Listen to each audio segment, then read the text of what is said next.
دعا کا فلسفہ قرآن میں کیا ہے کہ ہر انسان کسی بھی کلچر میں، کسی بھی زبان میں، کسی بھی بیک گراؤنڈ سے جو بھی دعا کرے گا میں اس کی دعا کا جواب دوں گا. اجیب دعوت الداعی اذا دعان، اسی صورت میں بقرہ میں، کہ جو بھی مجھے پکارے گا، جب پکارے گا، اس کی دعا کا میں جواب دوں.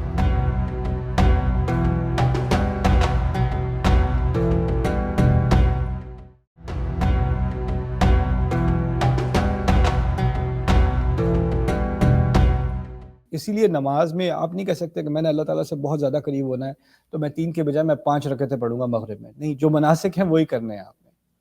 آپ حج پہ جائیں، آپ کہیں میں نے 7 طواف کیا، میں نے 15 طواف کرنے ہیں، میں اللہ تعالیٰ سے بہت محبت کرتا ہوں. نہیں، کرنے آپ نے 7 ہی ہے، کیونکہ اس کی بڑی اسپیسیفک، بڑی خاص انسٹرکشنز ہیں، یہ کیسے کرنا ہے، یہ کب کرنا ہے، یہ کس طریقے سے کرنا ہے. تو یہ جو پرسکرپشنز ہوتی ہے نا کہ اتنا کرو، اتنا نہ کرو، اور اس وقت کرو، اس وقت نہ کرو. نمازوں کے خاص ٹائمز ہیں، نمازوں کی خاص رکعتیں ہیں، حج کے خاص مناسک ہیں. اب جب ابراہیم علیہ السلام نے یہ دعا کی ہے، اس کے پیچھے ایک پورا فلسفہ بھی ہے کہ جو مناسک ہوتے ہیں نا کہ خاص کیا کرنا ہے، کب کرنا ہے، یہ صرف اللہ تعالیٰ ہی دکھا سکتا ہے. انسان کے بس میں نہیں ہے کہ وہ اپنی طرف سے کوئی پرسکرپشن بنائے کہ یہ اگر میں اتنی دفعہ کروں گا تو اس کا یہ اثر ہوگا، میں یہ 4 دفعہ یہ کر لو، 10 دفعہ وہ کر لو، 5 دفعہ یہ کر لو، اور پھر اس کا اثر دیکھنا بڑا زبردست اثر ہوگا. یہ جو پرسکرپشن ہم بناتے ہیں نا کہ ہم کبھی کبھی کچھ کلچرز میں ہوتا ہے، جیسے میں ملیشیا گیا تھا تو وہاں بڑے مزے کا میں نے کلچر دیکھا. وہاں پر وہ چاکلیٹس بنتی ہیں وہاں پر، تو وہ بیچتے ہیں چاکلیٹ نا، تو اس کی پرائسز میں فرق، ایک ہی چاکلیٹ ہے، ایک ہی برانڈ ہے اور ایک ہی فلیور ہے، لیکن اس کی 3 مختلف بارز رکھی ہوئی ہیں، تینوں کی مختلف پرائس. تو میں نے پوچھا کسی سے یہ اس کی پرائسز کیوں مختلف، چاکلیٹ تو ایک ہی ہے. اس پہ جو ہے وہ فیکٹری میں انہوں نے ٹرو سٹوری، انہوں نے قرآن وہ پلے کرتے ہیں اسپیکر پہ، تو اس چاکلیٹ پہ اگر 20 دفعہ قرآن پلے کیا گیا ہے تو اس کی یہ پرائس ہے، اس پہ 100 دفعہ پلے کیا گیا، اس پہ 500 دفعہ پلے کیا گیا ہے. تو اس کی برکتوں سے وہ چاکلیٹ کھائیں گے تو پھر آپ کی تو یہ کس نے، انہوں نے اس کی پرائس سٹرکچر بتا دیا پورا. مذہب کے نام پہ اسلام سے پہلے یہ ساری انڈسٹری تھی، یہ ساری ایک انڈسٹری تھی. مذہب اصل میں ایک انڈسٹری تھی. اس میں کیا ہوتا تھا، لوگ آ کے کہتے تھے میری اولاد نہیں ہو رہی، میں کیا کروں پنڈت جی، میری اولاد نہیں ہو رہی پادری صاحب، میں کیا کروں.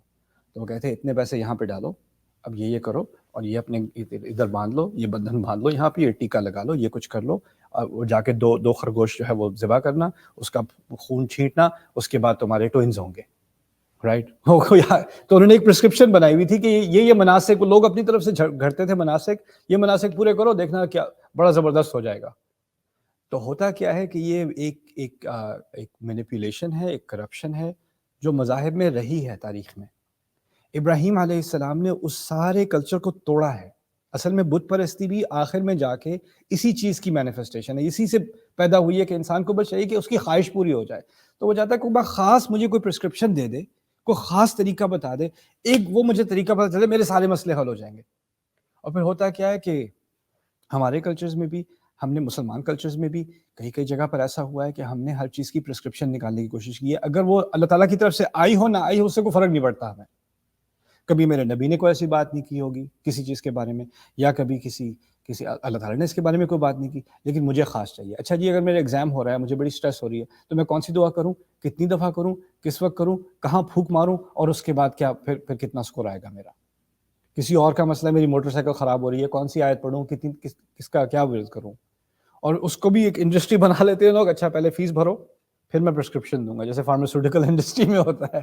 تو یہاں پر جو ابراہیم علیہ السلام نے کہا نا ارینا مناسکنا، اس سے ہمارا دین اتنا پاک ہو گیا اور اتنا آسان ہو گیا. آپ کیوں سوچ رہے ہو، آپ کیوں اپنی زندگی مشکل کر رہے ہو سمجھنے میں کہ مجھے کوئی خاص ایسا کلام چاہیے جو اگر مجھے نہیں پتا ہوگا تو اللہ بات ہی نہیں مانے گا. اس کو تو جب تک کوئی خاص طریقے سے نہ پکارو اور یہ پرسکرپشن پوری نہ کرو، ایک خاص منسک کے ذریعے سے اس کو نہ پکارو، تو اس نے کیوں سننی ہے میری دعا. تو مجھے آج تک، میں 20 سال سے قرآن پڑھا رہا ہوں، مجھے سب سے کامن کوشچنس پتہ کیا آتے ہیں. میری وائف جو ہے وہ پریگننٹ ہیں، کون سی دعا پڑھیں کہ پریگننسی آسان ہو جائے. ہم گھر لینے والے ہیں، کون سی دعا پڑھیں کہ گھر میں کوئی مشکلیں نہ آئیں. شادی ہونے والی ہے، کون سی دعا پڑھیں، کیا کریں. یا یہ مسئلہ ہوا ہے، کون سی دعا پڑھیں. دیکھیں کچھ چیزوں کے لیے دعائیں نبی نے بتائی ہیں علیہ الصلوۃ والسلام. گھر میں داخل ہونے کی دعا بتائی ہے، کوئی بیمار ہو جائے اس کی دعا بتائی ہے، ٹھیک ہے، وہ مسنون ہے، دعائیں ہیں، ثابت ہیں، اور ان کا استعمال کرنا چاہیے. لیکن اس کے آگے جا کر اگر آپ اپنی طرف سے گھڑنا شروع کر دیں گے نا، تو یہ آپ کی غلطی ہے.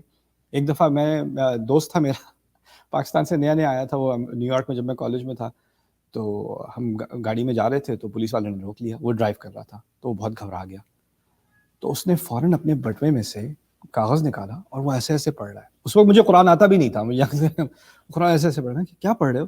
کہتا ہے یہ پڑھ کے مشکلیں دور ہو جاتی ہیں. میں نے کہا کیا ہے یہ؟ اس میں کاف ہا یا عین صاد الف لام میم حامیم نون قاف الف لام میم را الف لام را، حروف مقطعات قرآن کے، اس کا ایک ٹیبل بنا ہوا ہے، وہ ایسے ایسے پڑھے گا تو پولیس والا آ کے ٹکٹ دینے کے بجائے آپ کو پھول دے کے چلا جائے گا، آپ کو لڈو بانٹ کے چلا جائے گا. اس کے دماغ میں یہ کانسیپٹ تھا. یہ کہاں سے آیا؟ یہ کس نے یہ ریچولز بنائے؟ کس نے یہ سروسز شروع کی؟ اور یہ جس طرح یہ ہندوازم میں اور مذاہب میں انڈسٹری بنتی ہے، اسی طرح ہمارے دین میں بھی بنتی ہے. اور یہ بہت بڑا مذاق ہے قرآن کے ساتھ، ہماری اتنی بڑی زبردست تراث کے ساتھ کہ ہم اس چیز کو آنکھیں بند کر کے مان لیں. اللہ تعالیٰ ہمیں ان چیزوں سے بچائے. خیر، وَأَرِنَا مَنَاسِكَنَا وَتُبْ عَلَيْنَا، کہ ہمیں اپنے ریچولز دکھا دے اور ہماری توبہ قبول کر لے. آسانی کیا ہے کہ جو مشکل آپ کے سامنے ہے، جو چیز آپ کو فیس کری، اللہ تعالیٰ نے اس کے لیے اتنی پیاری دعائیں ہمیں دی ہیں اور اتنی کمپریہنسو دعائیں دی ہیں، تو کیوں انسان سمجھے کہ اس کے لیے یہ دعائیں کافی نہیں ہیں. ایک تو ہمارے دل سے دعا نکلتی ہے، وہ تو اللہ تعالیٰ کو ویسے ہی قبول ہے، اجیب دعوت الداعی اذا دعان. جب اللہ نے دروازہ کھولا ہے تو ہمیں بند کرنے کی کیا ضرورت ہے؟ جو چیز اللہ نے ایکسپینڈ کی ہے، جو اللہ نے وسعت دی ہے جس چیز میں، اس میں تنگی ہم کیوں ڈالیں خواہ مخواہ کی؟ اسی لیے اللہ تعالیٰ کہتے ہیں جگہ جگہ، جیسے بقرہ میں بھی کہہ دیا یرید اللہ بکم اليسر ولا یرید بکم العسر، تمہارے لیے تو تمہارا رب آسانی چاہتا ہے، اب مشکلیں تھوڑی چاہتا ہے. سورۃ النساء میں کہہ دیا یرید اللہ لیخفف عنکم، اللہ تو تمہارے لیے آسانی، تمہارا بوجھ ہلکا کرنا چاہتا ہے. وخلق الانسان ضعیفا، کہ انسان تو کمزور بنایا گیا ہے. یہاں پر وَأَرِنَا مَنَاسِكَ وَتُبْ عَلَيْنَا، اور ہماری توبہ قبول کر لیں. اب پتہ چلا کہ توبہ قبول کروانے کا بہترین طریقہ کیا ہے کہ جو مناسک اللہ نے دیے ہیں نا، اس کو بندہ فالو کرے جب کرنے ہوتے ہیں. جیسے رمضان کے مناسک ہیں، اس کے مہینے میں ابھی ہیں. نماز کے مناسک ہیں، ان کو پورا کرے. حج کے، عمرے کے مناسک ہیں، ان کو پورا کرے اور پھر توبہ کرے. اللہ تعالیٰ کو یہ ہمیں ڈیمونسٹریٹ کر رہے ہیں کہ اللہ تعالیٰ نے کچھ کنڈیشنز رکھی تھیں، ہم ان کنڈیشنز پہ پورے اترے، اور پھر ہم اللہ تعالیٰ سے ایک بہت بڑی دعا مانگ رہے ہیں. وہ کیا ہے کہ ہماری توبہ قبول کر لے.